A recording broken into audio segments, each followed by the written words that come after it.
เครื่องเรียกมา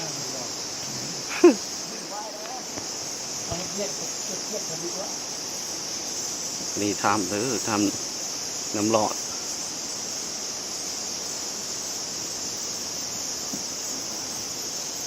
first time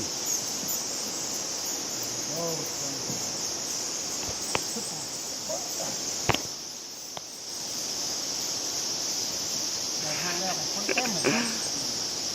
ทั้งนั้นนี่จักสั่นเลยคนที่ทำได้แบบบางเรื่องบ้าจะมือจะแข็งอันนี้แยกไม่ได้เหรอเอาปากกระเจ้าลอยมาเอาวะเฮือนปักไอ้ที่ไหนเขาลอยมาเอาอ่ะโอ้มีสำหรับหนึ่งมาเอาถ้ามีสำหรับเก็บหน่อยถ้ามี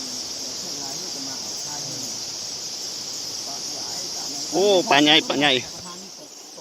มีของบ้านเฮือนแล้วได้ในเข้าบ้านนี่บ่รายได้นี่แหละพวกที่เยอะอันนี้ส่วนลายล่ะมันเป็นของเนื้อเมื่อไรจะเป็นให้ส่วนลายนั้นลงทุนอยู่ในเมืองนี่ก็ของเมืองบ้านนี่ก็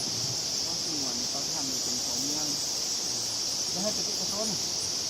แต่ว่าปัญหาที่ต่อไปมันเป็นคนมาเอากินมาแต่เขาคิดเนาะหลบแอน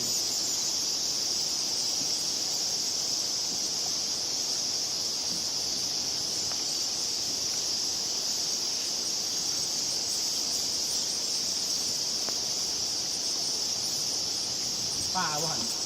ที่นกลูกมาว่ามันกระตุ้ยนะ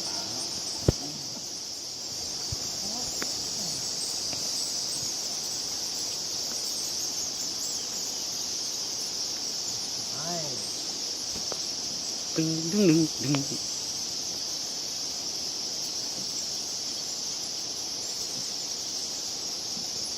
ที่ก็ฟังโลเนาะแล้วก็ฟังเนาะน้ำแห้งดิ โอ้น้ำใสนะ ที่เทพบ้านผมคือทำมาทุกอย่างมาทับตักทั้งเนาะทำอะไรเข้าไปไก่มันประมาณนี้ไก่กินหากินแต่ก็เล่นเงินแล้วก็ย่างมันต้องมืดอยู่บ่แล้วย่างชุดเลยมันกับแจ้งเห็นมันมีคอยมาต่างนะย่างชุดละไก่วะไก่เข้าไปต้องได้ชุดอยู่บ่บุญชุดไปบนระเบียงที่บนเคยไปแต่ว่ามีหุ้งออกไปที่นึงวะหุ้งกับหุ้งค่อยหุ้งเห็นหุ้งเก่าเลยแล้วก็มีบนระเบียงวันล้มเขาล้มออกเนาะ ดึง ค่อยบนหรือบนค่อยบนสีเขาต้องปั้นมันตุ่มเข้าไปข้างในให้ย่างคอยมันจะย่างครับซื้อเขียนที่นี่ทำรูปไปแล้วได้เงิน มืดแล้ว